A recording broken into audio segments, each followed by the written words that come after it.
Hi tutors. Okay, I wanted to give you a quick little lesson 1 pep talk. So, lesson 1 is the most difficult lesson for a few reasons. First, it's really limited vocabulary that I have to work with because we're only utilizing the letters R, T, N, I, and L because those are the 5 most common graphemes in English print. So I'm only giving them words that contain those 5 letters, and there's not very many. So we have done our best to create sentences using words that only contain those letters, but as you can imagine, it's a little difficult and they don't read super smooth. They've only learned 1 sight word by that point. I think it's the. So one of the reasons it's difficult is just because it reads a little awkwardly. And that's kind of true for all of the lessons, particularly, all of lessons in 1 through 10, particularly 1 through 5 because of the limited vocabulary. But that control vocabulary is so important that we just kind of prioritize what our goals are. And our goal is to teach them how to read. So we kind of just encourage them to, even though it might sound a little odd with those sentences, that it will become much smoother pretty quickly. So that's the first reason why lesson 1 is a little tough. It's not really tough, but I just wanted to make you aware of that. And then the second reason is because those 5 letters contain the 4 most difficult graphemes to read. R, N, L, and I. I is not really a difficult grapheme to read, but it is a really hard one for them to remember and discriminate between the short E sound, the short I and the short E sound. But the R, N, and L, those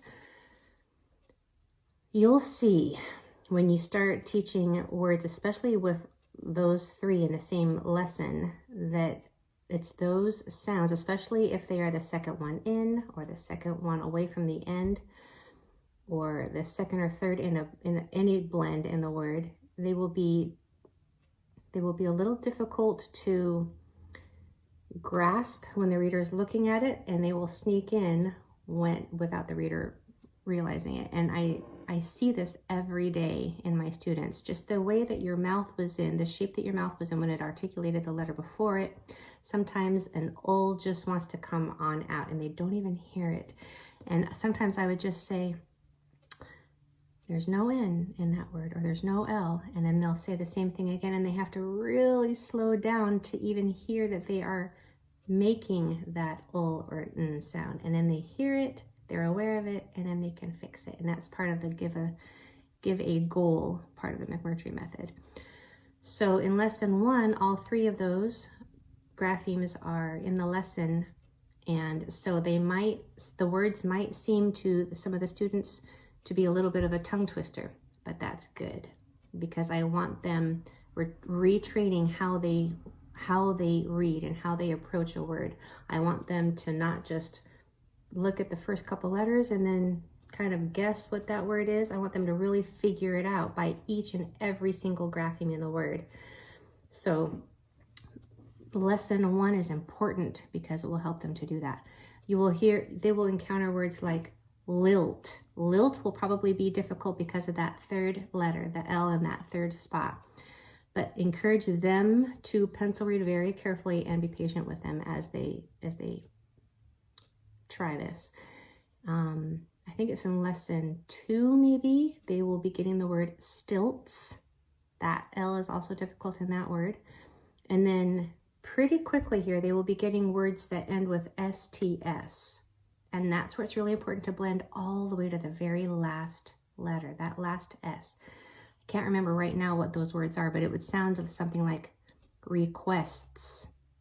And for them to be able to hear what is needed and see where those sounds are in the word, that really helps to teach them the mechanics and the function of what reading is. Okay, so there's a S there, a T there, and an S there, and I have to grab that last one. It can't just be request. You have to make that tongue make 1 more S sound, requests, And then they become really confident and really excited about the difficult things that they are doing. And that's another reason why this is appropriate for all ages, because the little ones don't know that it's hard. And then the old ones are like, okay, this is challenging, this is good. So even though lesson 1 the words might seem a little simple, you know, it and ill and in, it might not be as simple as it appears because of those 3 letters that are in there. And you'll also be kind of probably surprised how quickly the words get nice and long, probably by lesson 4. I mean, they'll be a good 4, 5, 6 letter words up until then, but by lesson 4, 5, they have transatlantic and ecstatic. And even though those words contain only about 6 graphemes, so when they are reading words like that so quick out of the gate, they are, it's exciting.